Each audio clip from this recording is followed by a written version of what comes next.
Assalamualaikum warahmatullahi wabarakatuh.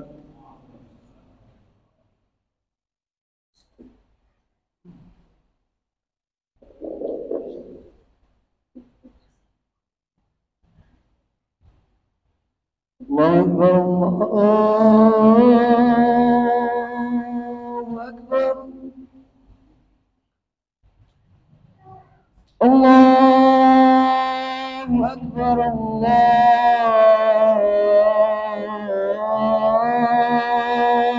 Akbar. Asyhadu an la ilaha illallah.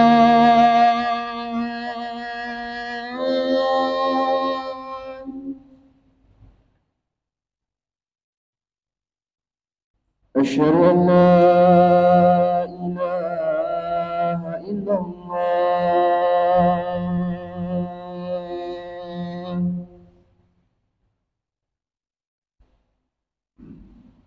أشهد أن محمدا رسول الله.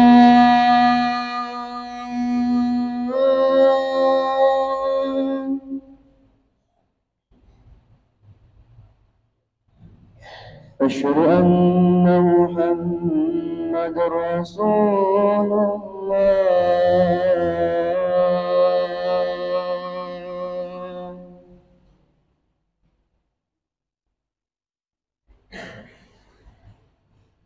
حي على الصلاة.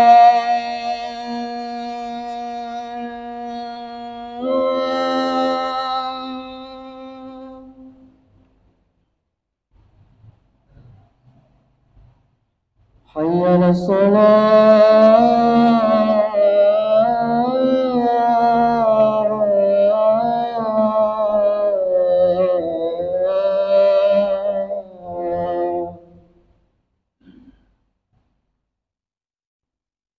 حي على الفلاح.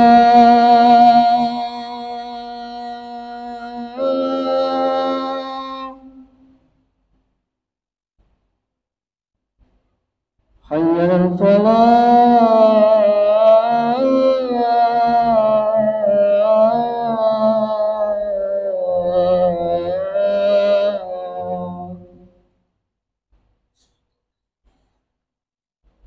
الله أكبر. الله أكبر. لا إله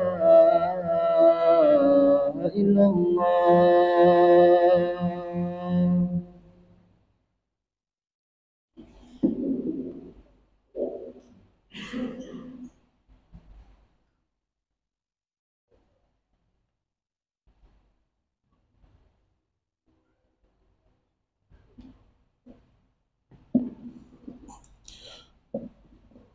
Innal hamdalillah nahmaduhu wa nasta'inuhu wa nastaghfiruh wa na'udzu billahi min shururi anfusina wa min sayyiati a'malina may yahdihillahu fala mudhillalah wa may yudlil fala hadiyalah. Asyhadu an la ilaha illallah wahdahu la syarikalah wa asyhadu anna Muhammadan abduhu wa rasuluhu alladzi la nabiyya ba'da.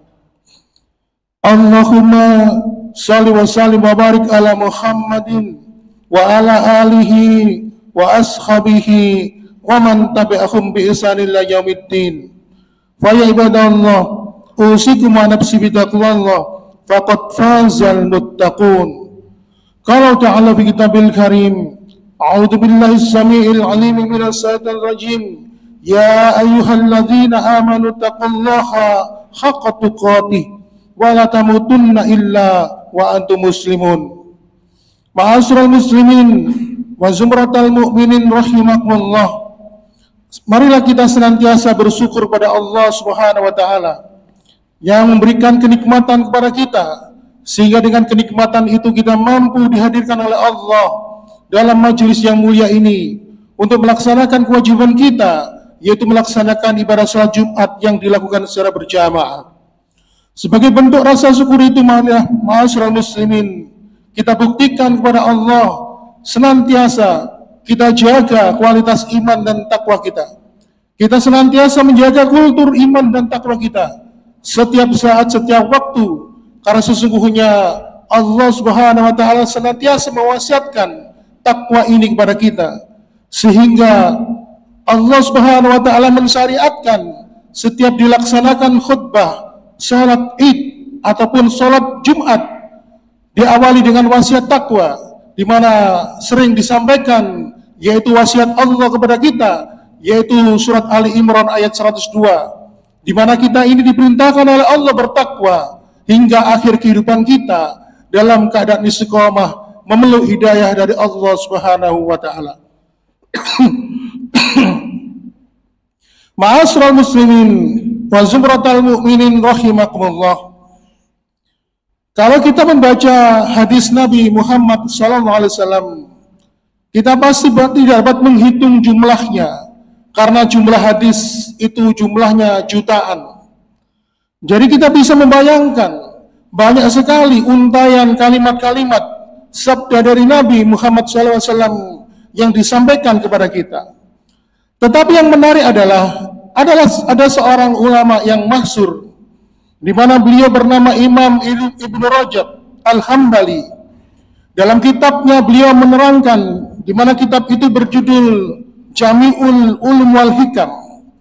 Beliau menyampaikan bahwa sekian banyak hadis dari Nabi Muhammad SAW yang jumlahnya jutaan itu intinya berbicara mengenai 3 hal. Jadi kalau misalnya kita mengenal Imam Ahmad bin Hanbal, beliau hafal 1 juta hadis, maka dari 1 juta hadis itu pun dibagi menjadi 3. Jadi perkara agama ini secara garis besar dibagi menjadi 3. Pada bagian yang pertama, 1/3 dari perkara agama ini ada sekian hadis. 1/3 ada dari 1 hadis, dan 1/3 berikutnya dari hadis yang lain.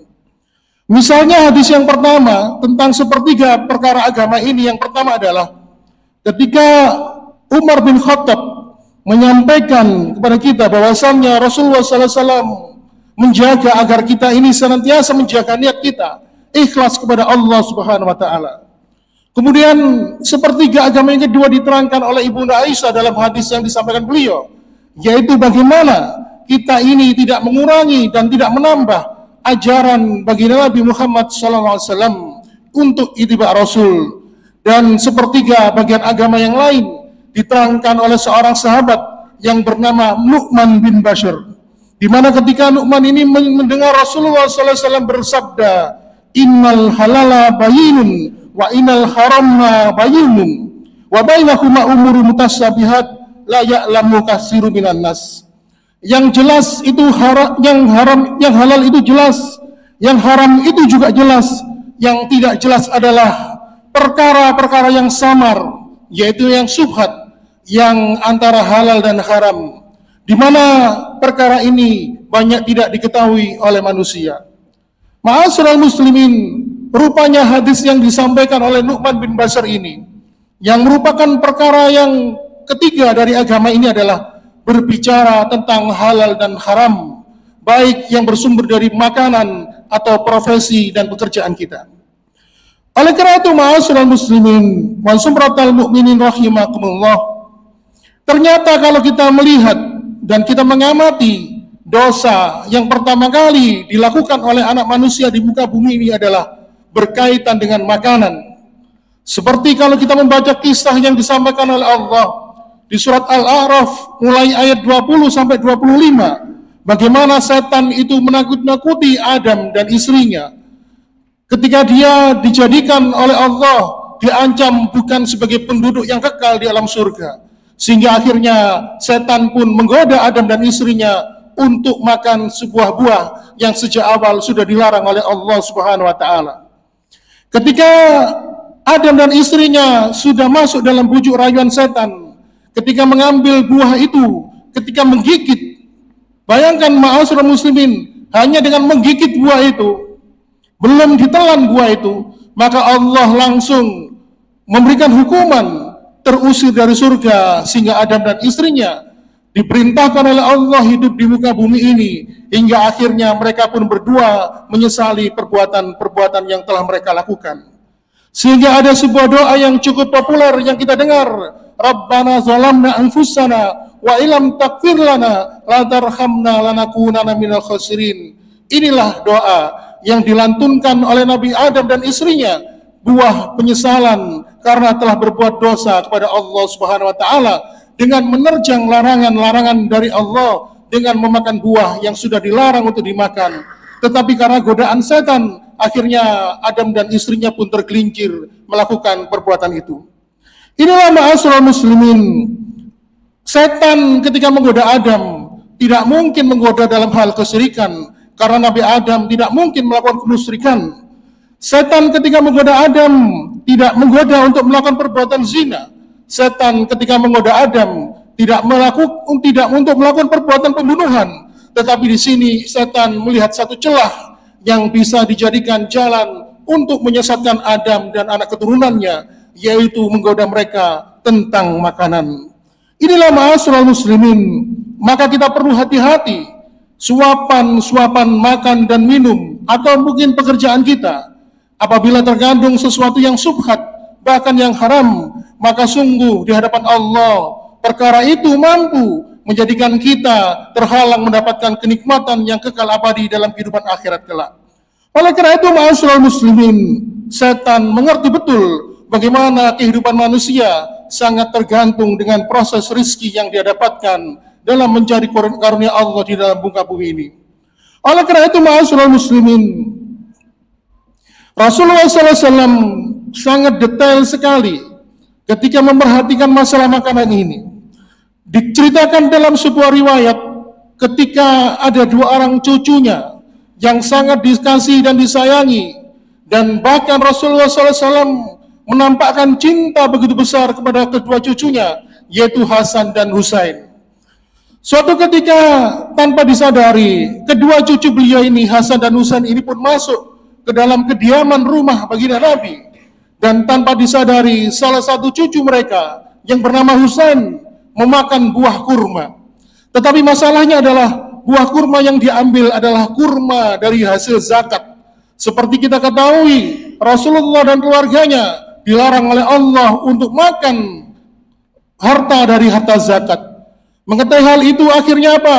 Husain pun segera digendong oleh Rasulullah, diketepuk-tepuk pundaknya, belakang lehernya, dan melakukan rangsangan untuk muntah. Dan akhirnya makanan yang sudah terlanjur ditelan oleh Husain cucunya ini berhasil dimuntahkan. Dan hal ini ma'asyiral muslimin, karena apa? Karena Rasulullah SAW tidak ingin di dalam tubuh cucunya ini ada harta haram, yang akhirnya harta haram itu menjadi makanan dari api neraka. Oleh karena itu, ma'asyiral muslimin wa zumratal mu'minin rahimakumullah, pada suatu ketika kita bisa melihat perbedaan perlakuan Rasulullah dengan cucunya ini. Pada suatu ketika Rasulullah SAW salat berjamaah, ketika waktu itu beliau menjadi imam, dan tanpa disadari ternyata beliau sujudnya lama sekali, sehingga para sahabat pun mengira bahwa beliau sedang mendapatkan wahyu dari Allah Subhanahu wa taala. Sampai kemudian ada seorang sahabat yang bernama Abdullah bin Mas'ud tanpa sengaja mendongakkan kepalanya melihat jangan-jangan Rasulullah sudah mengangkat kepalanya, tapi ternyata beliau masih sujud, dan tampak di pundak beliau kedua cucu beliau bermain-main ketika Rasulullah SAW sedang sujud. Dan ketika beliau selesai sholat, ditanya oleh para sahabat, kenapa ya Rasulullah engkau sujud lama banget? Lalu beliau mengatakan, aku tidak ingin mengganggu keasikan bermain kedua cucuku ini ketika aku sedang sujud, sehingga Rasulullah waktu itu sujudnya pun begitu lama. Inilah ma'asyiral muslimin, beda halnya ketika Husain salah satu cucunya makan kurma dari harta zakat, di mana harta zakat ini diharamkan oleh Allah untuk keluarga Nabi dan keluarganya. Maka Rasulullah sampai rela memuntahkan isi kurma yang sudah terlanjur ditelan oleh Husain tadi. Karena apa? Karena Rasulullah SAW tahu konsekuensi dari harta yang sebuah haram bila masuk ke dalam tubuh cucunya ini. Beda perlakuan ketika cucunya ini sholat, Rasulullah SAW berlama-lama untuk menjaga keasikan dari kedua cucunya ini. Tetapi ketika cucunya makan harta yang haram, Rasulullah begitu tega memuntahkan isi dari kurma yang sudah terlanjur ini. Inilah ma'asyiral muslimin wa zumratal mu'minin rahimakumullah. Sehingga peristiwa ini pun banyak dibahas dalam kitab yang dikarang oleh para ulama. Oleh karena itu ma'asyiral muslimin, urusan perut dari harta, makanan, atau mungkin dari hasil profesi kita tidak semudah yang kita bayangkan, karena sesungguhnya setiap suapan yang masuk ke dalam mulut kita sehingga itu menjadi energi, menjadi daging dalam diri kita, menjadikan urusannya panjang di hadapan Allah Subhanahu wa taala. Oleh karena itu ma'asyiral muslimin, Allah Subhanahu wa taala memberikan ganjaran yang begitu besar kepada siapa saja hambanya yang mampu dan rela meninggalkan sesuatu yang haram karena landasan takut atas azab dari Allah Subhanahu wa taala. Banyak kisah yang menceritakan tentang hal ini. Banyak juga kisah tentang para sahabat, tabi'in, tabi'ut tabi'in, dan para ulama-ulama terdahulu. Tetapi ma'asyiral muslimin, pada kesempatan ini saya ingin mengisahkan sebuah kisah yang terjadi pada tahun 75 yang lampau, yaitu tentang seorang Abdul Khair, di mana kisah ini cukup sering dimuat di beberapa media, sehingga kisah ini bisa memberikan inspirasi kepada kita. Ma'asyiral muslimin wa zumratal mu'minin rahimakumullah. Abdul Khair adalah seorang pegawai bank BUMN, bank milik pemerintah, di mana lokasi kantornya berada di bilangan Jatinegara. Kisah ini terjadi pada tahun 75. Abdul Khair adalah seorang yang santun, sopan, ramah dalam melayani nasabah, dan dia adalah laki-laki di antara beberapa gadis-gadis teller yang menerima nasabah. Ma'asyiral muslimin, karena Abdul Khair ini orangnya ramah, sopan, dan tulus melayani nasabah, sehingga antrian di tellernya lebih panjang dibandingkan dengan teller-teller yang lain, sehingga akhirnya menimbulkan iri di antara rekan-rekan kerjanya. Sehingga akhirnya apa? Abdul Khair ini pun akhirnya dipindahkan untuk melayani clearing, di mana dia melayani clearing untuk perusahaan korporat, bukan secara personal. Lalu kemudian ma'asyiral muslimin, lihatlah bagaimana kalau orang baik itu Allah senantiasa memberikan ujian untuk ngetes tentang bagaimana sifatnya. Ketika Abdul Khair ini dipindah di bagian clearing, melayani jasa untuk korporat, perusahaan-perusahaan besar, banyak yang mengira waktu itu Abdul Khair akan tergoda. Ternyata setiap dia melayani nasabah dari perusahaan, dapat dipastikan setiap perusahaan itu memberikan tips, memberikan sedikit uang lelah untuknya. Dan kebanyakan mereka menyangka bahwa uang tips itu halal hukumnya, tapi tidak bagi Abdul Khair. Dia selalu menolak pemberian uang tips itu. Dan ternyata ma'asyiral muslimin, ketika nasabah ini memberikan uang tips itu, Abdul Khair pun menolaknya, sehingga gondok-gondokan saling menolak. Dan akhirnya pimpinan dari Abdul Khair ini pun memergoki, sehingga akhirnya beliau marah kepada Abdul Khair. Kalau engkau tidak mau menerima uang pemberian tips dari nasabahmu, terima saja, simpan di lajimu. Jangan sampai pernah engkau mengecewakan customer. Oleh karena itu ma'asyiral muslimin, akhirnya sesuai dengan apa yang diperintahkan oleh pimpinannya, setiap Abdul Khair ini menerima uang tips dari nasabah, uang itu disimpannya dan disimpan di meja laji kerjanya. Ma'asyiral muslimin wa zumratal mu'minin rahimakumullah. Ketika pada suatu hari, di hari Jumat, Abdul Khair pun melakukan ibadah sholat Jumat di masjid di dekat sebelah kantornya. Dan tanpa biasanya, tampak waktu itu suara begitu hening, terdengar sang khatib menyampaikan khutbah dengan serius, dengan mimik yang serius, dengan intonasi yang berapi-api. Sehingga ketika itu sang khatib menyampaikan sebuah hadis Nabi Muhammad SAW, kullu lahmin nabata min haram fanar awla bihi. Setiap daging yang tumbuh dari barang yang haram, maka nerakalah tempat yang pantas baginya. Tampak ma'asyiral muslimin, suara khatib itu menurut Abdul Khair begitu keras, begitu masuk ke dalam relung hatinya. Dan akhirnya apa? Ketika Abdul Khair menyimak khutbah itu, khutbah dari sang khatib itu terasa begitu menyentuh hatinya, sehingga akhirnya apa? Dia tergetar hatinya. Lalu Allah menghadirkan kasyaf. Kasyaf itu seakan-akan Abdul Khair ini sendiri bisa membayangkan. Di dalam kasab itu Allah menampakkan di dalam pandangan mata Abdul Khair bagaimana istrinya dan anaknya dimasukkan oleh Allah ke dalam neraka, dan mereka pun banyak berteriak, "Ayah, kenapa engkau masukkan kami ke dalam neraka dengan harta haram yang engkau berikan kepada kami?" Maka ma'asyiral muslimin wa zumratal mu'minin rahimakumullah, ketika di dalam kasyaf itu tadi, ketika ditampakkan oleh Allah, Abdul Khair melihat anak istrinya masuk neraka, maka segera terguncanglah hatinya. Dia menangis terseduh-seduh, dan akhirnya apa ma'asyiral muslimin, ketika salat Jumat itu selesai, Abdul Khair masih tercenung dan terpekur sendirian, meratapi baru saja apa yang dia alaminya, sehingga akhirnya sang khatib Jumat pun menghampiri Abdul Khair tadi. Lalu dengan lembut sang khatib itu menyapa, "Wahai saudaraku, ada apa denganmu?" Lalu kemudian Abdul Khair pun menyampaikan bahwasannya yang Ustadz sampaikan sangat menyentuh hati saya, dan akhirnya Abdul Khair pun mengisahkan pekerjaannya kepada beliau. Maka ma'asyiral muslimin wa zumratal mu'minin rahimakumullah, sang Ustadz pun mengatakan, "Wahai Abdul Khair, ketahuilah bahwasannya Rasulullah SAW telah membuat sebuah prinsip dalam hidup ini.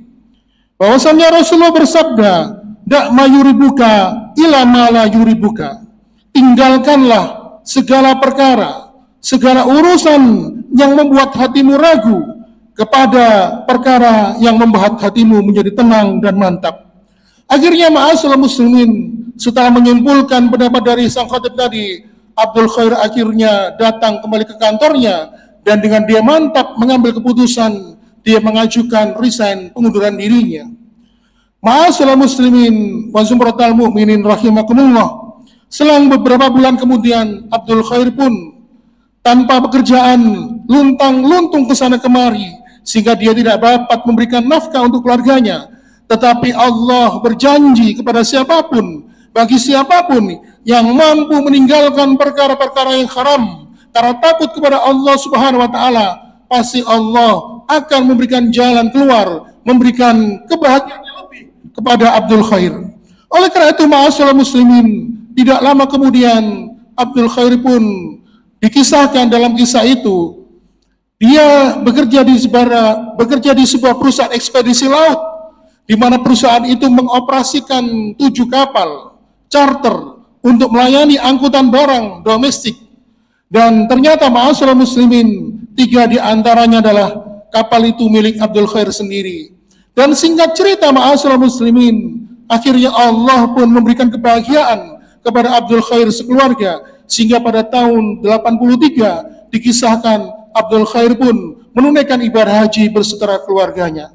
Inilah ma'asyiral muslimin, bagaimana sikap seorang muslim yang menampakkan cintanya kepada Allah, menampakkan iman dan takwanya kepada Allah dengan meninggalkan sesuatu yang haram karena takut atas azab yang akan diberikan kepadanya.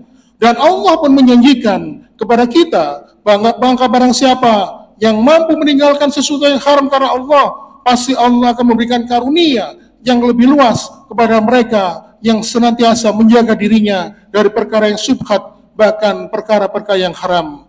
Mudah-mudahan kisah ini memberikan semangat kepada kita dan memberikan manfaat serta dorongan, inspirasi kepada kita bahwa sesungguhnya urusan makan itu bukan hanya sekedar mengenyangkan perut.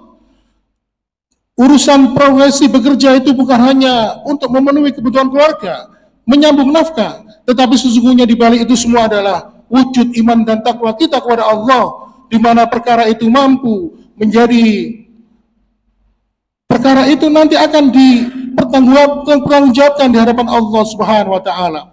Aqulu qouli hada wastaghfiru li wa lakum innahum ghafurur rahim.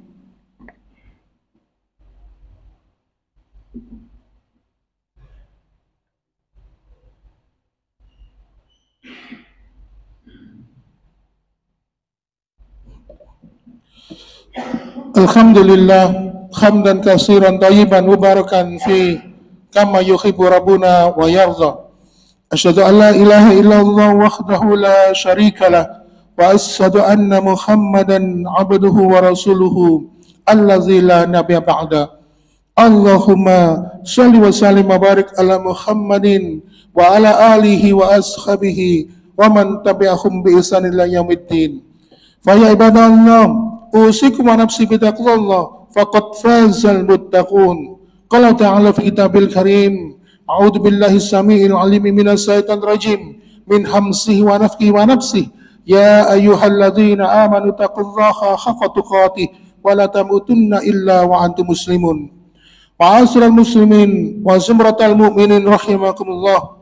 Marilah dalam kesempatan khutbah yang kedua ini kita tutup dengan berdoa kepada Allah Subhanahu wa taala. Yang pertama kita haturkan dan kita minta kepada Allah adalah ampunan dosa-dosa kita yang sengaja maupun yang tidak sengaja kita lakukan. Seraya juga tidak lupa memohon kepada Allah hidayah dan petunjuk agar senantiasa kita diberikan kekuatan oleh Allah, istiqamah dalam menjalankan ketaatan dan keimanan kepada Allah Subhanahu wa taala. Dan juga semoga dengan hidayah tersebut ketika meninggalkan kehidupan dunia ini Allah memberikan ganjaran kepada kita berupa kenikmatan husnul khatimah. A'udzu billahi minasyaitonir rajim. Bismillahirrahmanirrahim. Allahumma shalli wa sallim wa barik ala Muhammadin walhamdulillahi rabbil alamin. Allahumma ighfir lil muslimina wal muslimat wal mu'minina wal mu'minat al-ahya minhum wal amwat innaka sami'un qaribun mujibun da'wat. Allahumma ighfirli wa li walidayya warhamhuma kama rabbayani shaghira. Rabbana zalamna anfusana wa illam taghfir lana latarhamna lanakunanna minal khasirin. Rabbana la tu'akhidna in nasina akhtana. Rabbana wa la tahmil 'alaina isran